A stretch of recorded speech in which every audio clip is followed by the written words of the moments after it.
What's going on, and welcome back to another episode of Redefining Issued Equipment. And in this episode, episode number 2, we're going to be going over the M4 2 magazine pouch, or as it's sometimes referred to as is the double mag pouch, and how you can give this a little bit better retention system with some shock cord and a pull tab for your M4 magazines, as well as set this up to be able to run your 148 or your 152 radio in the event that you need a radio pouch and you don't have one. So the setup is pretty straightforward and simple. You're going to need about 24 inches of 1/8 inch shock cord or bungee cord, and then your nylon strap that's been sewn together, and you have that loop in there for your pull tab. The reason why you want 1/8 inch is because when you run this over the radio and you're using this bungee system to retain your radio in that pouch, you don't want this bungee system to interfere with your channel switch or the connection points for your antenna or your push to talk. If you go with anything bigger, it's just going to make it really hard to be able to get good contact on those connection points. So the last thing you want to do is interfere with that and then not be able to communicate, especially in a real world environment. So with that said, I'm going to touch base real quick on the pouch itself. Some people, and some of the issues that I've heard with this is a lot of people complain about the noise and light discipline side of it because of the Velcro. So my solution to that is just shove this right into the pocket, so that way it's out of the way. You don't even realize it's there after you get this all set up. And then in conjunction with that, and I've also experienced this with this elastic strap that's on the exterior of the pouch. If you use this pouch a lot, this thing kind of wears out real quick. I think it took me about 2 to 3 months for this to completely wear out, where it was not really actively retaining the magazines that I had in there.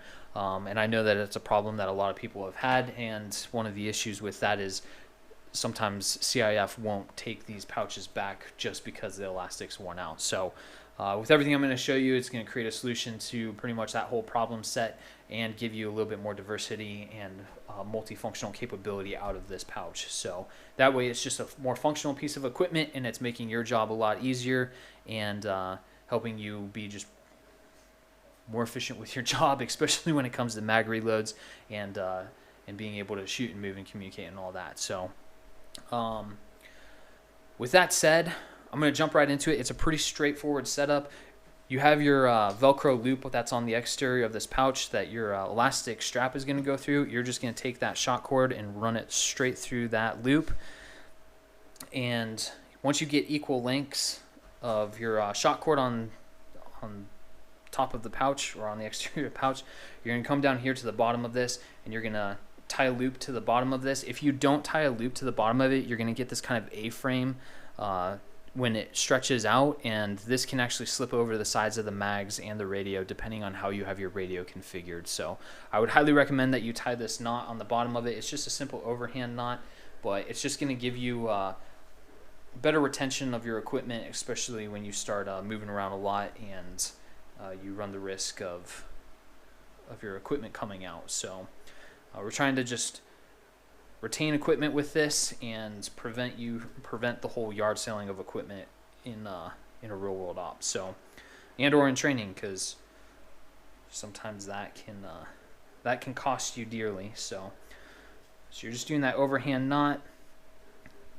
The more slack you can pull out of the bottom right here, the better, because you want to try and prevent as much of that A-frame from coming out on the top side. So once you get that knot in there, you're just going to throw your mags in there. I think it's better if you throw your mags in there to set this up at this point, just because it gives you a little bit better idea of where everything is going to be sitting. So once you get your mags in there, you can just take your pull tab loop that you've made, run that over. It doesn't matter where it sits. You can just run it to the bottom, and then you're going to flip this magazine pouch over with your mags in there, and then run it through either side of the molly, so that way you can tie your knot off on the bottom,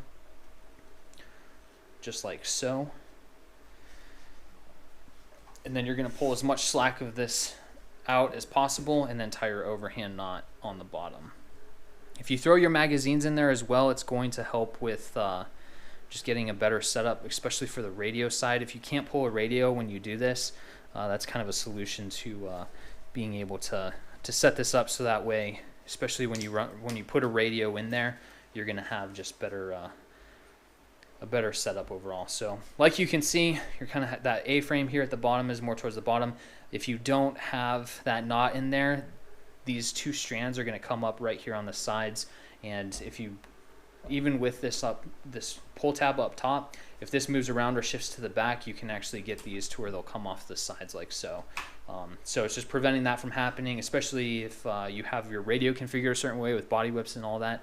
You want to prevent those straps from falling off and then losing your radio. So with that said, that's pretty much the configuration for this entire pouch. There really isn't a whole lot to it. It's pretty simple and straightforward. Yeah, I mean, it's pretty straightforward and pretty simple. If you have any questions, please leave a comment and we'll answer your questions that you have, and then like, share, and subscribe, and we'll see you next time.